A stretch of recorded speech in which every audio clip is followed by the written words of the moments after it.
دنیا میں بہت کم لوگ ایسے ہوتے ہیں جو اوروں کے لیے جیتے ہیں، اپنی ذات کی، جذبات کی، ضروریات کی قربانی دے کر لوگوں کو نفع پہنچاتے ہیں۔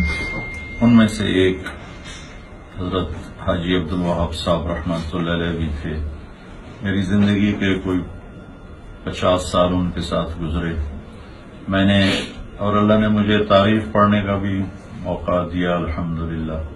بہت کم لوگ تاریخ میں ایسے پیدا ہوئے اور آئندہ بھی ایسے ہی ہے کہ کم لوگ ایسے ہوں گے جو اس طرح اپنے آپ کو اللہ اس کے رسول پر فنا کر کے لوگوں کے نفع کا سامان بنے۔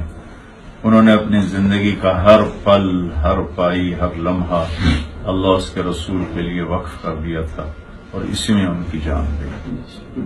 اچھا مولانا صاحب، یہ بتائیے گا کہ حاجی صاحب کی نماز جنازہ مولانا نذر رحمان پڑھائیں گے؟ جی، نماز جنازہ مولانا نذر الرحمان صاحب پڑھائیں گے۔ تو حاجی صاحب کی جگہ پہ ابھی کوئی فیصلہ ہو گیا؟ نہیں، ابھی کوئی فیصلہ نہیں۔ تھوڑا سا اس میں اگر پورا فکر کر لیں کہ کتنے جنازہ ہوگا، کون پڑھائیں گے پوری؟